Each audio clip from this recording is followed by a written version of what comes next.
So I'd been self-employed at that point for 5 years.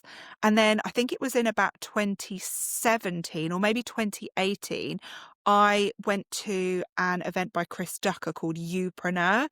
And that was all about marketing. And I literally, my mind was blown. I was like, oh my goodness, I am playing so small here by just learning about presets and spending all my money on lenses. I felt like I was playing really, really small.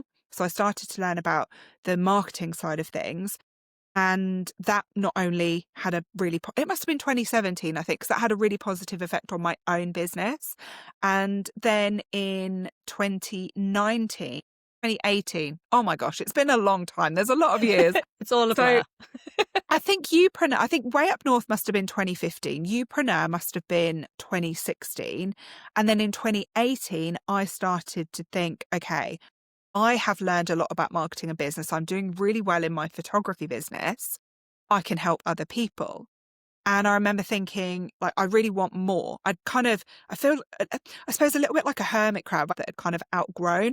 And I started to feel really uncomfortable. And it was like, okay, so what's the next step? What's the next level, And I started to think, I want to earn more money, but I don't know how. I felt like there was a ceiling on how much work I could realistically take on. And I've always been fully booked, my version of fully booked. And I wanted to help more people as well. And I started to learn about courses. So I did a course about courses. And at this point, the online education world was starting to take off. And I was doing a lot of learning about marketing, about business. So I was doing a lot of investing and learning myself and getting the results because I took the action. And then I was getting lots of people asking me, how are you doing this? How are you, you're doing really well. So anyway, I put my first course together in early 2019, which was how to ace group shots. And I always thought I would put together a course about Instagram because I was doing well on there. I got asked about it a lot, but I also got asked a lot about my group shots. So that's the first course that I put together, and it did really well. I made over £10,000 from that within the first 6 months without doing a proper launch, without having an email list, just through sharing it on my social media, on my Instagram, pretty much. And that did really well.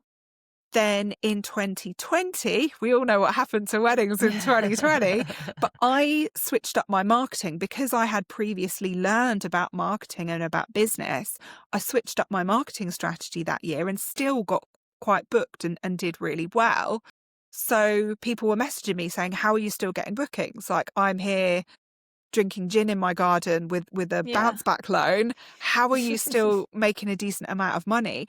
And it's because I switched up my marketing strategy and put out what I knew people needed to see at that point, and just got very strategic and intentional with the work that I was sharing. So I put together my first kind of business course, which was and I called it very imaginatively 5-week group mentoring program.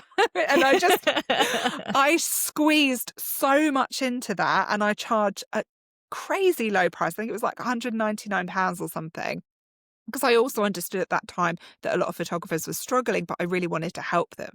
So I put loads of information in there and a really, really low price point, and helped other people but with their marketing as well. And then in 2021, that's when I really started to properly focus on the education side. 2021, 2022, 2023, and 2024 were my busiest years doing wedding photography because of all the postponements, but they were also the busiest years creating courses as well. They were the years that I created my Success Accelerator course. That's my business and marketing course for photographers. I also put together Wedding Photography 101, which is everything I know about the photography side of being a photographer. So they actually pair really well together. And then there's also a number of other courses that I've put together as well. Again, over those busiest years, 2021, 22, 23, and 2024, I actually was really ill. I was ill for a lot of the year. I think because of the burnout from being so busy for so long. And I decided actually back in 2022 that I was going to start scaling back. So 2023 was my first year to scale back. It's supposed to be 20 weddings. I think I did 26. And then last year I was supposed to do 10 and I think I did 16. So again, I've always been my version of fully booked with weddings and then found the time to create the courses alongside. But last year for me was a real turning point because my health was not good for the whole year. My health was not good. And I turned 42 last year and I just thought, what am I going to do? Like, this isn't sustainable for the long term. So I made another really hard decision, which is the pivot that you're seeing now this year, is to scale back even further on the wedding. So I've got a handful of weddings this year, but I haven't marketed for, about 18 months now. And I've put together a course about packaging up your knowledge, monetizing your experience, which is called Rich Course Creator.